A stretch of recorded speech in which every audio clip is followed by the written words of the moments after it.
ये कहानी है माधव नगर के राघव की। राघव ठंडियों में चादर बेचने का काम किया करता था।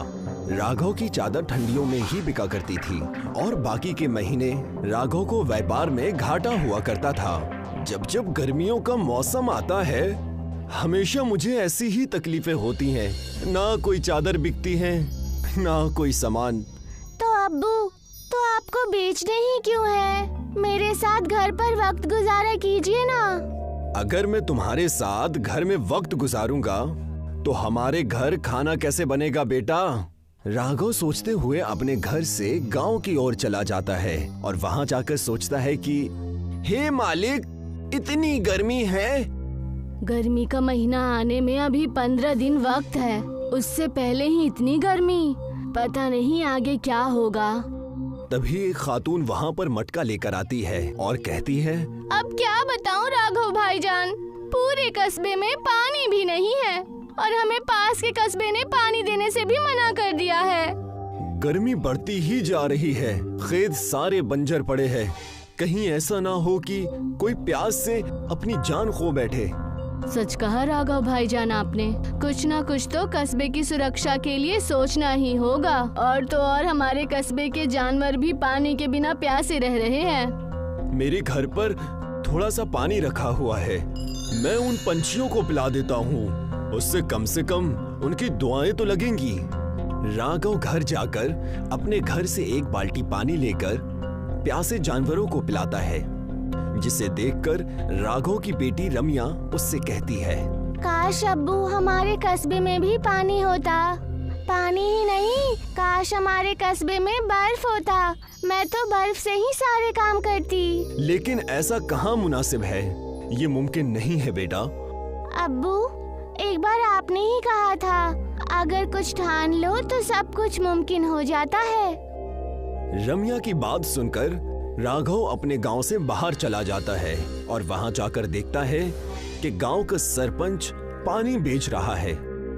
आओ आओ, ले लो, ठंडा ठंडा पानी खरीद लो, इस बेहाल गर्मी में अपनी प्यास बुझाओ, आ जाओ आ जाओ।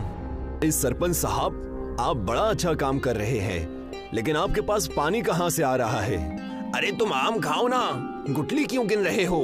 अब मुझे भी 2 ठंडे बोतल पानी दे दीजिए, मेरी बच्ची इस चीज से बड़ी खुश होगी। राघव सरपंच के यहाँ से पानी लेकर अपने घर जाता है और सब बड़ी मोहब्बत से पानी पीते हैं।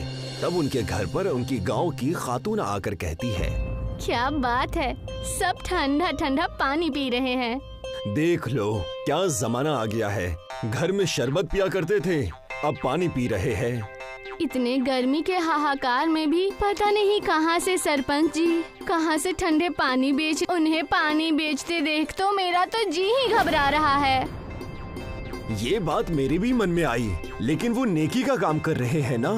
अगर भलाई का काम है तो फिर रुपये क्यों ले रहे हैं? वो कहते हैं ना, घोड़ा अगर घास से दोस्ती करेगा तो खाएगा क्या। और आज तो मैं भी उनके पास नौकरी मांगने जा रहा हूँ, घर में कुछ तो अनाज आएगा।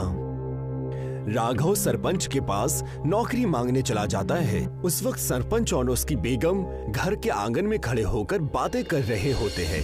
सुन रही हो बेगम, कुछ दिन और गांव वालों को लूटकर हम माला माल हो जाएंगे। मैं तो सोच भी नहीं सकती कि उस बकरी के बद्दुआ की वजह से हमें इतना मुनाफा हो रहा है। जब तक उस बकरी को तुम उस बर्फ की खदान में रखोगी तब तक हमें ऐसी ही बर्फ मिलती रहेगी। घर के पास खड़ा राघव सारी बातें सुनकर दंग रह गया। मैंने सरपंच जी को मालिक का रूप समझा था, लेकिन ये तो पूरे के पूरे शैतान निकले। मुझे ये सारा माजरा समझना पड़ेगा, आखिर ये बर्फ की खदान है क्या? अगले दिन सुबह होते ही राघव सरपंच जी का पीछा करने लगा और देखा सरपंच जी एक जंगल से होता हुआ एक बड़ी सी गुफा की ओर जा रहा है, जहाँ से बकरी की मिमियाने की आवाज आ रही है। ये बकरी की आवाज कैसी? कहीं ये वही बकरी तो नहीं जिसके बारे में सरपंच जी सरपंच बात कर रहे थे? सरपंच बर्फ की खदान में जा चुका था। राघव भी उनका पीछा करते हुए अंदर चला गया और वहाँ जाकर देखा कि बकरी ठंड की वजह से बुरी कांप रही थी। मैं तुम तुम चाहे जितना भी मिमिया लो, मैं तुम्हें बाहर नहीं निकालने वाला।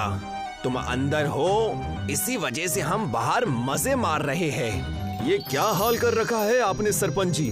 मैं आपकी सारी बातें जान गया। उस बकरी को छोड़ दीजिए, वरना मैं पूरे गांव को ये सारी बातें बता दूंगा। रुक जाओ राघव, ऐसा मत करना। पहले मेरी बातें तो सुन लो, तब तुम्हें जो करना होगा वो करना। तब जाकर सरपंच ने उसको पूरी बातें बताई। मैं और मेरी पत्नी एक बार जंगल में जा रहे थे, तब एक साधु बाबा इस बकरी को लेकर खड़े थे। बेटा, मेरी बकरी प्यास से जूझ रही है, क्या तुम इसे पानी पिलाओगे?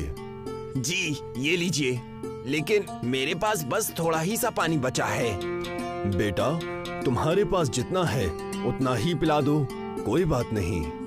और जैसे ही मैंने उसे पानी पिलाया, उस साधु ने मुझे बहुत सारी दुआएं दी और कहने लगा, इस जंगल की पास वाली गुफा बर्फ की हो जाएगी, लेकिन तुम्हें मेरी बकरी को पालना होगा।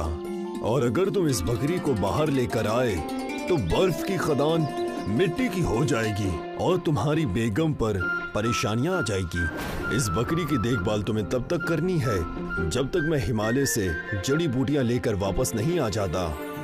इतना कहकर वो साधु बाबा वहां से गायब हो गए। सरपंच की बात सुनकर राघव भी सहम गया और सरपंच से कहने लगा, ये आप क्या कर रहे हैं? इस बकरी की जान बचानी होगी।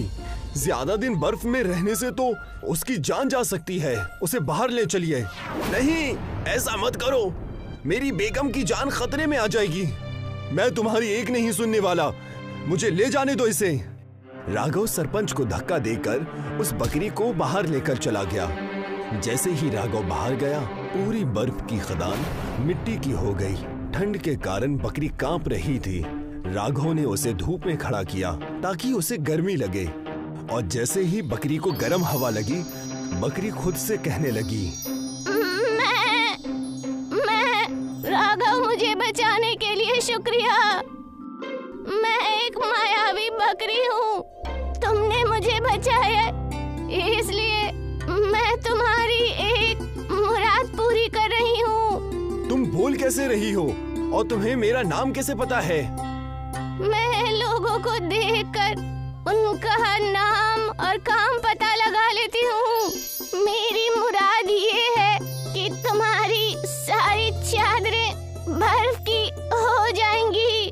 जहाँ मैं खड़ी हूँ उस जगह की मिट्टी को ले जाकर अपने चादरों में डाल दो, वो सब बर्फ की हो जाएंगी और मुझे यहीं जंगल में छोड़कर चले जाओ। और सरपंच, अब तुम्हारी बेगम महफूज है। मैं क्या सच?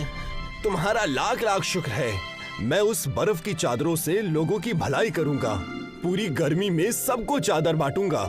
राघव उस बकरी के कदमों की मिट्टी को ले जाकर अपने घर की चादरों पर डालने लगा। देखते ही देखते सारी चादरें बर्फ की बन गई।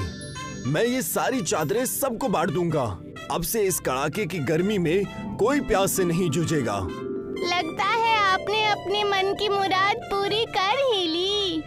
इतनी सारी बर्फ की चादरें आपने बनाई कैसे? ये एक जादुई चादर है जो हमेशा बर्फ की रहेगी। अरे, अब मैं इस बर्फ की चादर को लपेट कर खेलूंगी। राघव ने बर्फ की चादर पूरे गांव में बांटी। पूरे गांव से गर्मी का कहर खत्म हो गया और राघव और सरपंच खुशी खुशी रहने लगे।